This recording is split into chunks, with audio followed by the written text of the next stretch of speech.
Cameron, Jim Chalmers, who I know you admire greatly, thinks he's found a very clever way here to give cost of living relief to people and give that relief and use that spending, in effect, to bring down inflation. And, his argument, and we've heard him prosecute this argument in many media interviews, his argument is that by bringing down the CPI component that is energy bills, that lowers inflation. At the same time, you're putting money in people's pockets. He says he's not sending a cheque out. He's giving the money to the energy companies. A lot of journalists and economists are questioning this logic. What do you make of it? Well, I admire Jim Chalmers' loyalty to the Prime Minister, who is desperately struggling to walk around with a fistful of 50s and try to buy himself some love from the Australian electorate. This budget was an election budget. This was a budget to try to fix Albo's appalling numbers. And it's not just Newspoll, Resolve, Freshwater, our own GXO poll. All this polling should be alarm bells for Albanese because he's desperately disliked, not trusted by the electorate. He's made cost of living the central issue and has failed on it. And poor old Jim has to, put out a budget which quite reasonably hasn't lasted less than a week with the economists. And it's because of Jim's loyalty to Albo to try to give him an electoral platform, because Albo is stalling every other possible way in this polling. Yeah. Look, you both are seasoned political operatives. There's a lot of speculation about election timing. I have it on extremely good authority that there are no plans for an election this year, that Albanese is planning on going, the full term to next year. Andrew Carswell, would it make sense at all for him to try hold one later this year? I think, Sharri, you always want that option. And I think what Jim has put forward in his numbers just open the door to a possible December election, an early December election. It's not their intent, and wouldn't be their first choice to do that. They will want to go to a full term. They want to deliver a mini budget in March and then go to an election in May. But you always go when the numbers say to go.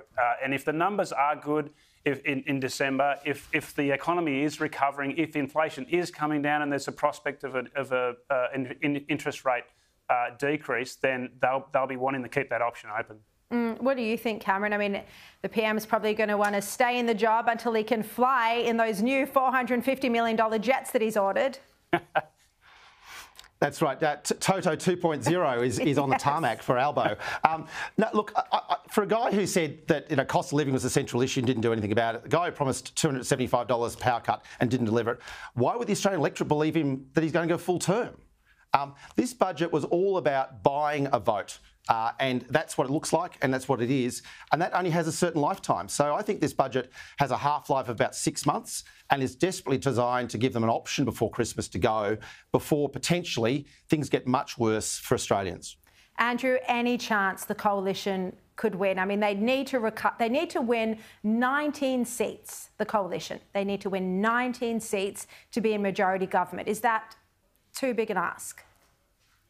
Well, history's certainly against them. There's only been one first-term government that has failed to win a second term, and that was way back in 1931. So it is against them. They're a long way behind. What we're more likely to see is a very unholy, ungodly, unruly minority government of all sorts of colours, green, teal and others. That is the most likely outcome. A Labor majority would be probably second running in that order, and then a coalition government. So the task is ahead of them. They are proving themselves to be a formidable rival, a formidable alternative government. I think Peter Dutton has surprised many, and he's caught them napping a little bit, and he'll be a formidable opponent in any election campaign upcoming. I thought Simon Benson's analysis, he's the political editor for The Australian, he wrote a piece last week where he said that, the advisors around Peter Dutton had been trying to soften his image, but it actually turns out that his tough image suits the times when people are worried about national security with, the detainee scandal. They're worried about the social cohesion on our streets and worried about cost of living. What do you reckon, Cameron?